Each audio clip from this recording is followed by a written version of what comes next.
अस्सलाम वालेकुम। उम्मीद है आप खैरियत से होंगे। मैं हूं सलाउद्दीन फैसल एक नए वीलॉग के साथ। हुकूमत ने अदलिया से टकराव का फ़ैसला कर लिया है और इस फ़ैसले में अहम किरदार जो है वो नवाज़ शरीफ ने अदा किया है। नवाज़ शरीफ की कोशिश है कि अदलिया और हुकूमत के टकराव में जो है वो सियासी शहादत जो है वो हासिल की जाए।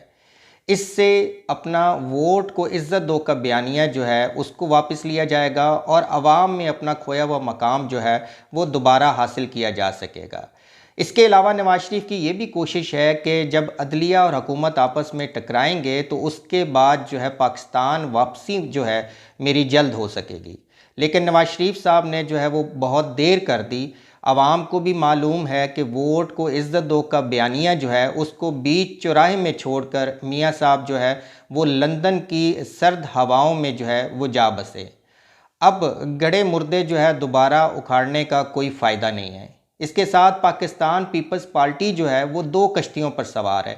एक तो वो हुकूमत के मज़े लेना चाह रही है और दूसरा वो आवाम के बयानिए के साथ भी जो है वो कायम रहना चाह रही है ताकि ऐसा तासुर ना जाए और आने वाले इलेक्शन में जो है आवाम से ज़्यादा वोट जो है वो समेटे जा सके।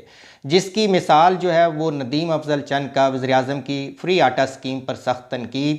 इसके अलावा जो है अब्दुल कादिर मंदूखेल ने भी जो है राना सनाउल्लाह जो वज़ीर दाखिला हैं, वज़ीर ख़ज़ाना इसहाक़ डार, उन पर बड़ी सख्त तनकीद की और यहाँ तक कह दिया कि अगर इन दोनों अफराद से वज़ारतें नहीं संभाली जा रही तो ये वज़ारतों से अलग हो जाए। राना सनाउल्लाह ने जो है वो इमरान खान का केस मिस हैंडल किया है, जबकि इसहाक़ डार ने जो है वो इकॉनमी को बर्बाद कर दिया है। इस पर पाकिस्तान मुस्लिम लीग नून की तरफ से जो है वो कोई एहतजाज जो है वो सामने नहीं आया और ना पाकिस्तान पीपल्स पार्टी ने इस पर कोई गिरफ्त की। बाकी जो दीगर छोटी जमातें हैं उनको भी मालूम है कि आने वाले इलेक्शन में ज़्यादा हिस्सा जो है वो समेटा नहीं जा सकेगा, तो इसलिए उनकी भी कोशिश है कि हुकूमत जो है जितना लंबा अरसा गुजार सके उसको गुजारने दिया जाए और हुकूमत को जो है वो इंजॉय किया जाए। कल 3 रुकनी बेंच जो है चीफ जस्टिस उमर अता बंदयाल की सरबराही में सुप्रीम कोर्ट में जो है वो केस की समाअत करेगा। अब ये बेंच जो है वो दो तरह के फ़ैसले जो है वो सादर कर सकता है। एक फ़ैसला तो ये है कि ये मामला फुल कोर्ट देखे, जिस पर इमरान खान ने भी इतराज़ नहीं किया और हुकूमत भी यही चाहती है। इससे जो है वो सियासी इस्तेहकाम जो है वो आ सकता है। इसके अलावा एक फ़ैसला ये भी हो सकता है कि 3 रुकनी बेंच जो है वो इस केस की खुद समाअत करे और इलेक्शन जो है वो 30 अप्रैल को करवाने का हुक्म दे दे। तो इस फ़ैसले के बाद जो है एक सियासी अदम इस्तेहकाम पैदा हो जाएगा, क्योंकि हुकूमत ने वाज़ेह ऐलान कर दिया है कि हम इस फ़ैसले को नहीं मानते। अब इसके बाद हुकूमत के पास क्या चॉइस रह जाती है? हुकूमत ने इस फ़ैसले की पेशबंदी जो है वो पहले ही कर ली है, जिसकी वाज़ेह मिसाल जो है वो कौमी असम्बली और सेनेट से अदालती बिल जो है वो मंजूर होकर इस वक्त सदर पाकिस्तान के पास जो है वो पड़ा हुआ है। सदर जो है वो इस बिल को 20 दिनों में जो है वो मंजूर कर सकते हैं। अगर सदर पाकिस्तान 20 दिन में इस बिल की मंजूरी नहीं देते तो 20 दिनों के बाद जो है ये बिल एक्ट ऑफ पार्लियामेंट बन जाएगा।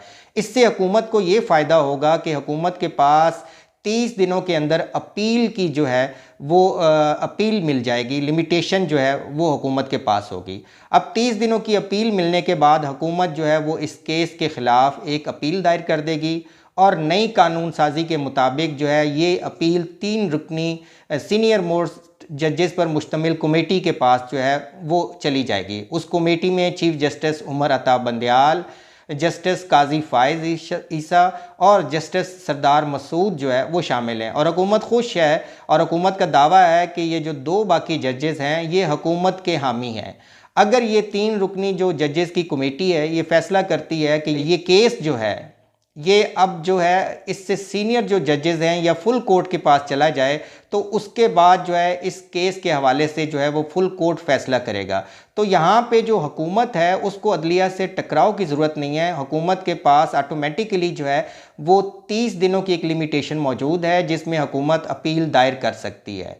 लेकिन खेल यहाँ पे ख़त्म नहीं होता। पाकिस्तान की अक्सरियत जो बार कौंसलों की है वो इस वक्त चीफ जस्टिस की पुश्त पर खड़ी है और अगर कोई भी बार कौंसिल जो है वो इस वक्त पिटीशन दायर कर देती है इस बिल की टाइमिंग पर, पाकिस्तान के जितने भी वकला हैं उनको इतराज़ है, तो इसके बाद चीफ जस्टिस अगर चाहें तो इस बिल को स्ट्राइक डाउन कर देते हैं। अगर ये बिल स्ट्राइक डाउन हो जाता है तो उसके बाद पाकिस्तान में एक सियासी अदम इस्तेहकाम की फ़िज़ा जो है वो कायम हो जाएगी। इमरान खान जो है वो पहले ही ऐलान कर चुके हैं कि आइन जो है वो 90 दिन में इलेक्शन का कहता है।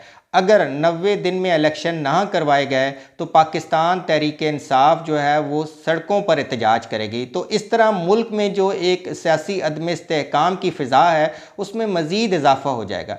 नाजरीन, इस तमाम जो सियासी अदम इस्तेहकाम है इसका हल क्या है? हल जो है वो बड़ा सादा सा है कि पाकिस्तान के जितने भी हुकूमत के पिलर हैं, इस्टेब्लिशमेंट है, अदलिया है, पॉलिटिशियन है, ये तमाम लोग एक मेज़ पर खुले दिल के साथ बैठ जाएं और बैठने के बाद जो है वो इलेक्शन की तारीख का जो है वो ऐलान करें।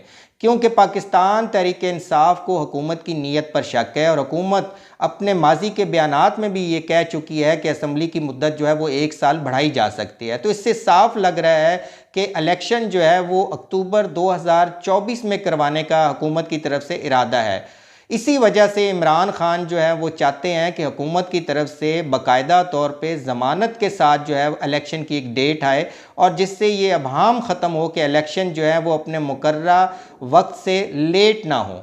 अब देखते हैं कि हुकूमत, अपोजिशन और ये तमाम लोग क्या बैठ पाते हैं।